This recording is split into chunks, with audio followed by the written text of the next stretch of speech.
And joining us tonight, right now, is Dr. Joseph Mine, who I am told helped carry one of those who was injured out of that rally. Dr. Mine, thank you for being with us here on News Nation. Tell me tonight what you saw, what you did, and how you jumped into action. Well, I was attending the rally. I was in the seated section in front of the bleachers on the far left of the area of the rally area. So it'd be, the very far right of where where Donald Trump was speaking from the podium, and so there was a jumbotron. So I had an iPhone. I was running the video on Donald Trump at the podium, and I had to kind of move the iPhone over because his teleprompter was in the way. So I didn't really get a good video of him, in front of the, at the podium. So I was kind of, I was removing my vision between what I was looking at between Jumbotron and President Trump. And, as I was running my camera, President Trump in my right hand, I was looking over to the left at the Jumbotron, and that's when I heard the gunfire. Okay. So I heard 7 shots, rapid succession. It was 7 shots were fired probably within a second or two. It was under maybe a second and a half. Right. The first few shots, hit people in the bleachers that were right in front of me. A man got a gunshot wound to the head and was killed instantaneously. It was a direct hit. His body immediately fell to into the bleachers.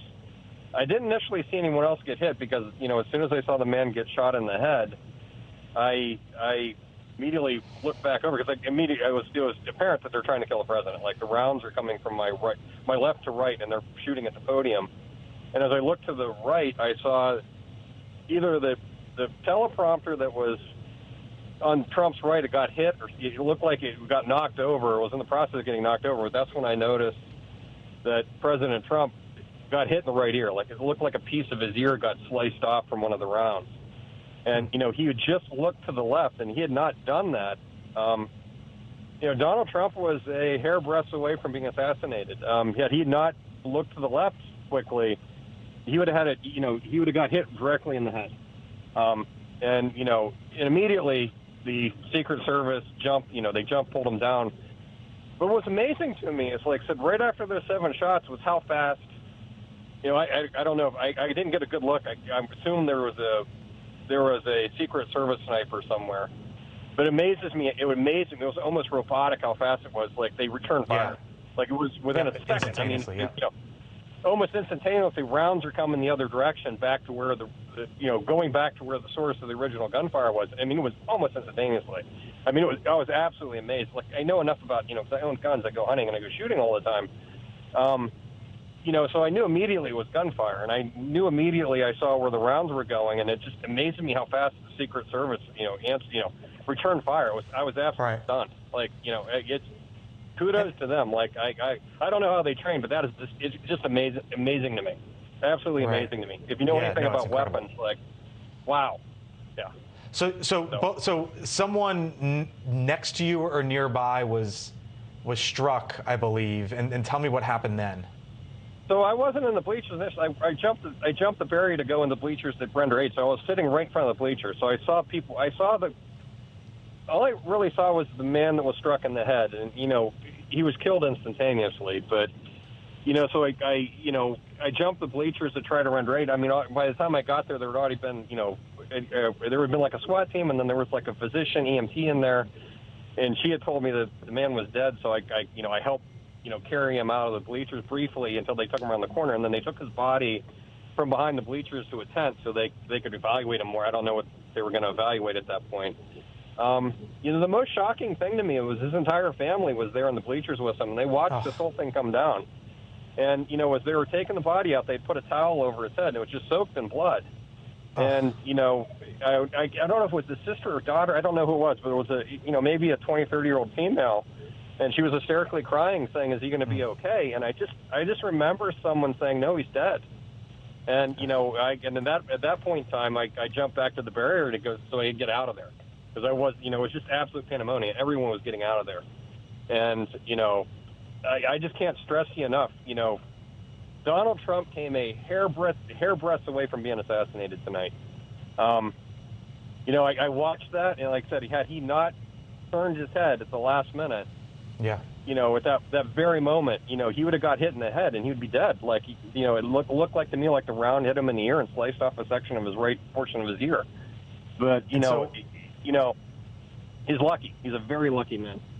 And so you helped carry the body of the Briefly, individual yeah. who was deceased. Did you see the others around you? Yeah, Do you know how they were possibly doing? So there was a woman that was in the bleachers. It looked to me like she had a gunshot. She had a through-and-through gunshot wound, either a forearm or a hand. And as they were taking her down out of the bleachers to take her to medical assistance, it looked to me like she had actually got hit in the chest, and the round went through the chest and probably went through her hand. And I don't know. Like, I didn't get to say anything. I told him, like, hey, look, I'm a doctor. Like, I can help. We don't need it. Like, we're taking her to the ambulance. She needs to get medevac. But I told him as they were training, I was like, I think he got, a missile injury to the chest, and they were taking her to the triage to look. And all I know is Life Flight came shortly thereafter, and they flew people out. I only saw one woman injured, and it looked like she had a gunshot wound to the chest, and then she had got hit in the hand, like with the exit wound, like it exited out the front and got her in the hand. But she was alive. I mean, it didn't look like it was a super, it didn't look like she was a critical. I mean, it looked like a critical injury. But she certainly wasn't dead. So, but they were taking her out to get her to Life Flight, and that's, at that point in time, I collected my stuff and I was getting out of there. So, before we say before we let you go here, Doctor, I just final thoughts of just witnessing this as you did this evening. I work as a physician, so I take care of patients, and I had stressed this to friends before. There's a mental illness problem in this country, but it's not just a mental illness problem. It's a mental illness, and there's an anger problem. Like, there's just a lot of angry people, and it needs to stop. Yeah. This political violence thing has gotten out of hand. I don't care if it's Antifa burning down cities. I don't care if it's people trying to assassinate Donald Trump. It needs to stop. It's just, this is the most uncivil thing that you'll ever witness in your life. Absolutely, hands down in my mind.